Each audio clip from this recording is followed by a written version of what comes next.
안녕하세요. 내 집같이 편안한 집 홈라이크입니다.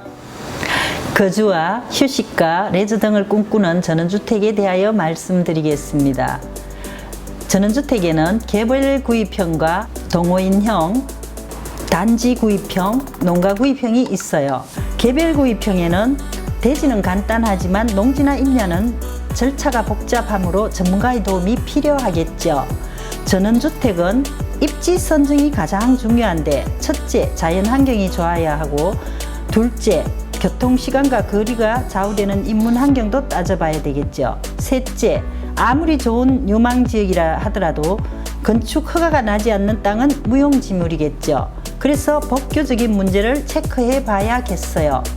세월이 가면 입지 환경이 좋아진다 하더라도 법적인 규제가 각 지방자치단체의 조례나 규칙이 조금씩 다를 수 있으니 토지 이용계획서상의 지목과 도로, 용도지역과 지구에 따라서 확인하여 부지 선정을 해야 합니다. 부지 선정 시 주의할 점은 첫째, 토지가 몇 메타의 도로와 인접했는지를 확인해야 합니다. 둘째, 지목이 대지인지 전이나 밭, 임야 등인지에 따라서 공시지가와 현 시세를 검토하여 적정한 가격인지를 알아봐야 합니다. 셋째, 용도지역은 도시지역, 관리지역, 농림지역, 자연환경보전지역에 따라서 여러 가지로 분석해야 합니다. 특히 관리지역에도 보전관리지역, 생산관리지역, 계획관리지역으로 분류되므로 사업성 검토에 큰 영향을 미칠 수 있으니 주의를 해야 해요. 부지 선정이 되면 경계 청량도 하고 토목 설계를 할 때 개발 형태나 개발 방법을 충분히 검토하고 용도에 맞게 토목과 건축의 전체적인 조화가 이루어질 수 있도록 디자인하여야겠죠. 이때 개발 행위 절차에 따른 허가 기간은 토목 설계와 건축 설계를 동시에 넣는 경우일 때라도 최소 몇 개월이 소요되며 심의를 받아야 하는 경우에는 더 많은 시간이 소요되는 것을 감안해야 합니다. 허가가 나면 착공 신고를 하고 토목공사부터 시작하면 됩니다. 혹여 기존 건축물이 있으면 멸실 신고 후 철거를 하고 토목공사를 시작하면 되죠. 이때 주의할 점은 성토나 절토를 한 집안의 부동치마가 생기지 않도록 집안을 잘 다지고 보완하는 것이 가장 중요합니다. 흙의 반입이나 잔토량으로 지혜를 정하여 건물 바닥 높이를 결정합니다. 도로와 인접한 대문과 현관 위치를 고려한 건물의 방향과 기초 방석의 기준점이 공사 중에 소실되지 않도록 주의를 해야 합니다. 이상으로 전원주택의 부지 선정에서 기획, 설계, 토목까지를 알아보았습니다. 이번에는 건축을 하는 과정에 대하여 말씀드리겠습니다. 토목은 구조 계산도 어렵고 스케일은 크지만 땅속에 보이지 않는 부분이 많은 데 비해 건축은 눈에 정확하게 보이는 모양과 형태에 따라 내외관 디자인이 가장 큰 비중을 차지하고 있지요. 건축 계획을 할 때는 미, 구조, 기능의 3요소로 첫째, 미학, 디자인, 색상 등을 감각을 가져야 해요. 둘째, 역학을 바탕으로 하중에 견딜 수 있는 최적의 구조 계산이 중요하죠. 셋째, 빛과 음향에 따라 건물의 방향과 창의 크기와 문의 위치, 단열, 전기, 설비 등의 기능뿐만 아니라 평면과 인면에 대한 동성관계도 고려해야 하죠. 그래서 건축은 미적인 것과 공학적인 것뿐만 아니라 과학과 기술의 융복합 작품으로 종합예술이라고도 하지요. 정해진 컨셉으로 설계된 평면과 인면, 내외관 디자인, 색상, 자재 스펙이 결정되면 건축공사 하기 전에 자재의 내구성 및 기능, 색상, 질감에 대해서도 체크를 해야 합니다.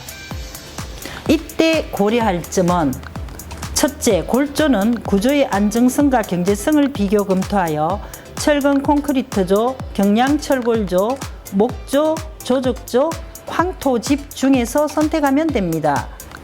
둘째, 화재나 방수, 단열, 방음, 난방 등 안전을 고려해야겠죠. 셋째, 선택한 자재의 품질과 내구성, 색상과의 조화를 잘 살펴보아야 합니다. 그리고 설계할 때에 정확하고 섬세하게 그려진 설계 도면을 공사할 때 한치의 오차도 없이 정확하게 시공하여야 가로와 세로의 선과 면이 정교하게 잘 맞아서 조화롭고 아름다운 건축물을 완성할 수 있지요.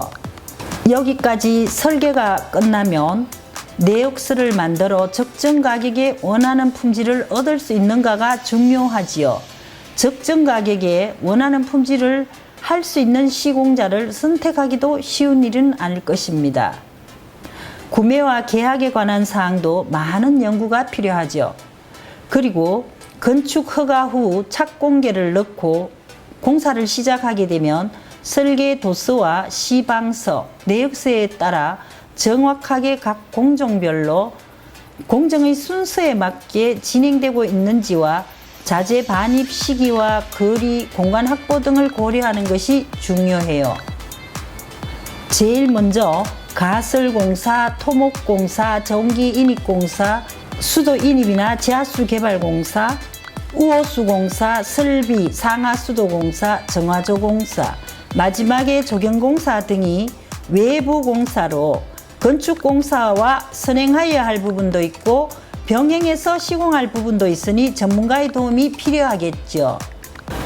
건축 공정을 대략 분류하면 기초, 골조, 창호, 지붕, 외장, 단열, 내장 목공, 도장, 방수, 미장, 타일, 설비, 보일러, 전기, 조명, 스텐 잡철, 도배, 바닥재, 싱크, 북바이장, 데크 등으로 분류되지요. 각 공정별 작업 순서와 주의사항에 대한 사항은 다음 기회에 말씀드리겠어요. 이 많은 공정들이 공정 예정표에 따라 잘 진행되려면 선행되어야 하는 공사와 공정별 공사 범위가 확실하게 분류되어야 비용도 줄이면서 공기도 단축되며 원하는 품질을 확보할 수 있음을 명심해야 하지요. 공사가 완성되면 사용검사 신청을 해야 하는데 준공 시 필요한 서류는 처음부터 잘 챙겨서 준비를 하고 공사 중에 보이지 않는 중요 부분은 특히 사진을 많이 찍어서 제출할 때 사용하면 됩니다. 여기까지가 꿈꾸는 전원주택의 건축 과정을 원스톱으로 서비스 받을 수 있는 건축 서비스입니다.